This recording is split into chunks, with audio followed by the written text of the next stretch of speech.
तो बच्चों आज हम एक्सरसाइज 3.2 के बारे में देखेंगे।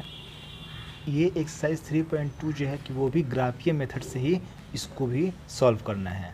तो इसलिए हम इसको भी केस पे देखते हैं जी, पेज पर देख रहे हैं। ध्यान दीजिएगा कि सबसे पहले जो क्वेश्चन बोल रहा है, निम्न समस्याओं में रैखिक समीकरण के युग्म बनाइए। इसका सबसे पहले क्या बनाना है जी, रैखिक समीकरण का युग्म बनाना है और उसके बाद ग्राफीय विधि से इसको सॉल्व करना है। सबसे पहले हम इसका रैखिक युग्म बनाएंगे और फिर ग्राफीय विधि से इसको सॉल्व करेंगे। तो देखते हैं सबसे पहले क्वेश्चंस में क्या है। तो ध्यान दीजिएगा कि क्वेश्चन जो है कि बोल रहा है कि कक्षा 10 के 10 विद्यार्थियों ने एक गणित की पहेली प्रतियोगिता में भाग लिया है। कक्षा 10 में कितना विद्यार्थी भाग लेता है सब? 10 विद्यार्थी भाग लेता है सब, जिसमें लड़कियों की संख्या लड़कों की संख्या से 4 अधिक है। ध्यान दीजिए, लड़कियों का जो संख्या है वह लड़कों की संख्या से 4 अधिक है। किसका संख्या ज़्यादा है? तो लड़कियों का संख्या ज़्यादा है। तो यहाँ मान लेते हैं दो चीज़ आ रहा है, एक लड़की और एक लड़का है। तो लड़की की संख्या मान लेते हैं सबसे पहले x, क्योंकि ये बड़ा संख्या है। तो लड़कों का संख्या मान लेते हैं y।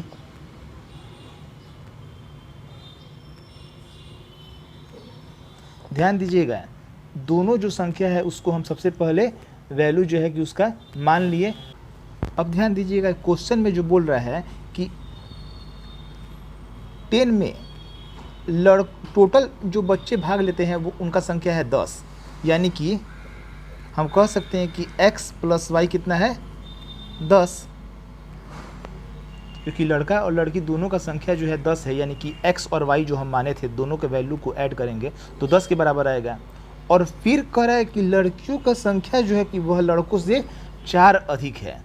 संख्या किसका ज़्यादा है? लड़कियों का, वो भी कितना है? 4। यानी कि हम ये भी कह सकते हैं कि x minus y equal to 4। इसको हम मान लिए समीकरण 2। दो समीकरण यहाँ पर है जी, 1 और एक समीकरण हो गया 2। अब इसी दो समीकरण को हमको ग्राफ के पेज पर सॉल्व करना है, लेकिन ग्राफ के पेज पर सॉल्व करने से पहले हम उसमें जो बॉक्स बना के निकालते हैं वैल्यू को, वो निकालें। ध्यान से समझिएगा, बहुत ही इंपॉर्टेंट क्वेश्चन है ये सब। तो y का वैल्यू कितना आ जाएगा? 10 माइनस एक्स। जिसका आसान हो उसका वैल्यू निकाल लेते हैं। तो y का ही वैल्यू हम निकाल लेते हैं, तो 10 माइनस एक्स हो गया। अब बॉक्स बना के और उसमें वैल्यू पुट करेंगे। तो हम रखते हैं यहाँ पर, मान लेते हैं कि 3, एक्स पे रख दिए 3, तो y का वैल्यू आ जाएगा 10 में से 3 गया तो 7। अगर 5 रखते हैं, 10 में से 5 गया तो 5। तो आपको तो ये वैल्यू पहले निकाल लेना है। कोई भी वैल्यू आप अपने सुविधा के हिसाब से पुट कर सकते हैं। फिर वैसे ही समीकरण 2 से चलते हैं।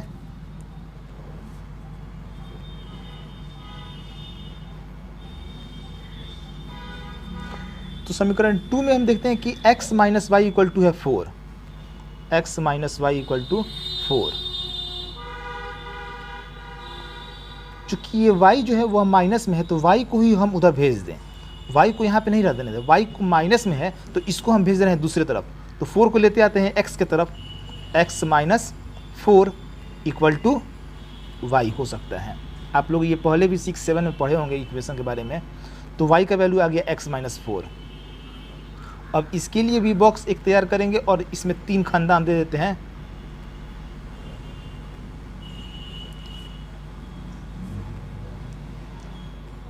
अब यहाँ पर जैसे अगर मान लेते हैं कि हम x की जगह पे 6 रखते हैं, तो 6 में से 4 गया तो 2 हो गया।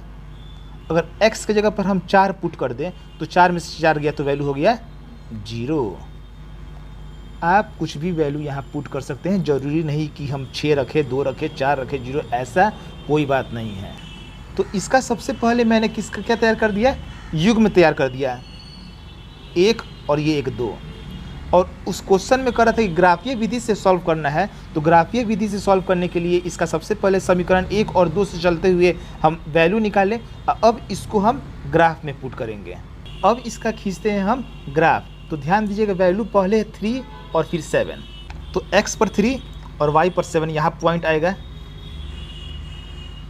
फिर जो सेकेंड पॉइंट है 5 और 5, x पर भी 5 और y पर भी 5, दोनों प्लस में ही है, प्लस में ही लेके गए और दोनों को क्या कर देंगे, मिला देंगे। ग्राफ जो है आपको ड्रॉ करना है पेंसिल से ही, नॉट पेन, ध्यान दीजिएगा ज़रूर। तो हम इसको ये जो ग्राफ खींचे हैं यहाँ पॉइंट दे सकते हैं 3 7 और एक का पॉइंट दे दें 5 5। जो दूसरे समीकरण के लिए इसका यहाँ पर नाम दे देते हैं, लेकिन उससे पहले ड्रॉ कर देते हैं तब बढ़िया रहेगा। x पर 6 और y पर 2, x पर 6 और y पर 2 ये वैल्यू आए यहाँ पर। फिर x पर 4 और y पर 0, 0 तो यहाँ पे है लेकिन x का वैल्यू जो 4 है यहाँ पे है। और अब इस दोनों को हम क्या करेंगे कि मिलाते हुए चल लेके गए आगे तक। और ये लाइन जो अभी कटा नहीं है, क्योंकि हमको यहाँ पर ध्यान दीजिएगा क्वेश्चन में बोल रहा था कि हल भी करना है, उसका वैल्यू भी निकालना है, तो इसलिए इसको क्रॉस कराएंगे हम कहीं ना कहीं। यहाँ पे आगे बढ़ाते जाएंगे तो ये वैल्यू है यहाँ पर क्रॉस कर गया है 6 और 2, और यहाँ का जो वैल्यू था वो 4 और 0। ये पहला नंबर समीकरण था, और पहले नंबर समीकरण जो था उसका हम वैल्यू लिख देंगे x + y = 10। और ये दूसरा नंबर समीकरण था, यहाँ पे भी वैल्यू इसका लिख देंगे x - y =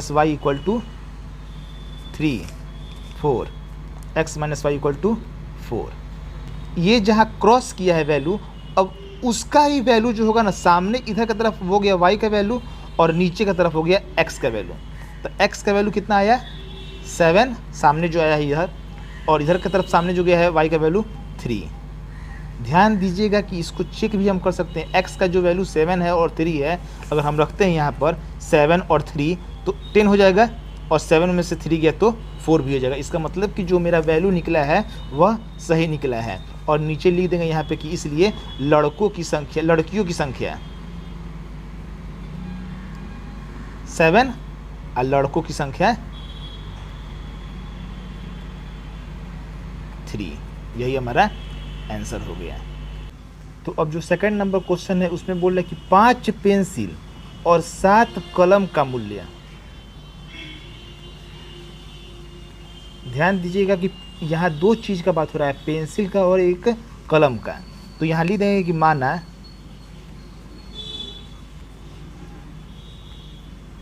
पेंसिल का जो मूल्य है उसको हम मान लेते हैं x रुपये, और जो ये कलम है उसको मान लिए y रुपये। क्वेश्चन में कह रहा है कि 5 पेंसिल और 7 कलम, यानी कि 5x और 7y इक्वल टू कितना हो जाएगा 50, क्योंकि कह रहा है कि 5 पेंसिल और 7 कलम का मूल्य कितना है 50 रुपये। तो 5 पेंसिल और 7 कलम का जो मूल्य हो गया वो कितना हो गया 50 हो गया। फिर कह रहा है कि 7 पेंसिल और 5 कलम, 7 पेंसिल और 5 कलम 5y, कितना टोटल मूल्य है 46। इसको हम ले लिए इक्वेशन 2। अब ध्यान दीजिएगा कि ये इसका हम सबसे पहले बीजगणितीय रूप में लिख दिए दोनों इक्वेशन को। ग्राफ खींचने से पहले सबसे पहले समीकरण 1 में चलेंगे। तो जो समीकरण 1 है उसमें ध्यान देते हैं कि हम लिख सकते हैं इसको, जो समीकरण 1 है उसके लिए हम लिख सकते हैं यहाँ पर कि 5x + 7y = 50। तो लिख सकते हैं कि 7y = 50 माइनस 5x। तो y इक्वल टू हो जाएगा 50 माइनस 5x अपॉन 7। 7 नीचे आ गया। अब इसके लिए हम बॉक्स एक तैयार करेंगे।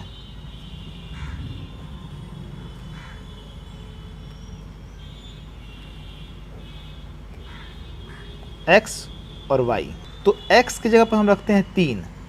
अगर 3 रखेंगे तो 5 3 15, 50 में से 15 गया तो 35, और जब कटा देंगे तो वो हो जाएगा 5, यानी कि y का वैल्यू आ जाएगा कितना है 5। कब? जब x जगह पर हम रखेंगे 3 रखेंगे तो 3 5 15, और 50 में से 15 गया तो 35, और डिवाइड किए तो आ गया 5। अब अगर हम और कोई वैल्यू यहाँ पर रखते हैं कि जिससे वो पूरा डिवीजन हो जाए तो ज़्यादा बड़ा हो जाएगा। जैसे अगर मान लेते हैं कि हम x की जगह पर रख देते हैं -4, तो ये 20 हो जाएगा। अब 50, 20, 70, 10 आ जाएगा। 10 तक तो चले जाना ठीक भी है, लेकिन वैसे हम यहाँ पर ऐसा कोई नंबर रखते हैं जो कि फ्रैक्शन में ही रह जाए। जैसे अगर हम ये जो इक्वेशन है अगर हम यहाँ पर रखते हैं, जैसे 4 रखते हैं, अगर वैल्यू x की जगह पर रखते हैं 4 और बटा 7, तो 5 चौके 20 हो गया। तो 50 माइनस 20 बटा 7, और 50 में से जो 20 घट गया तो कितना हो जाएगा 30 बटा 7।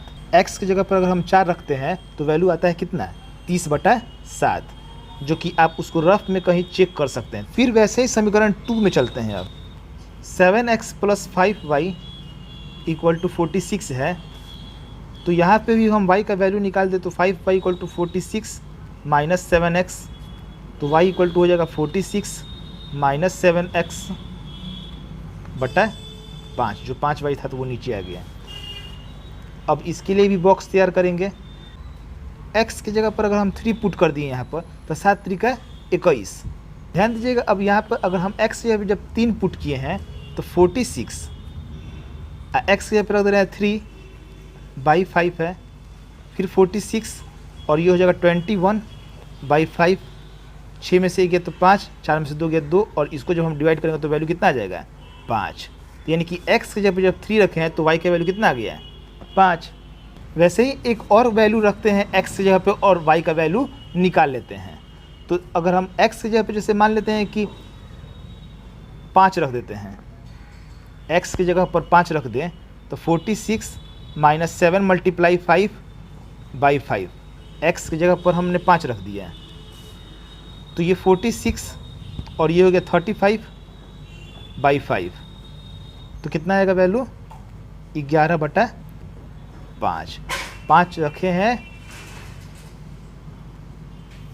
5 रखे हैं तो वैल्यू आया है 11/5।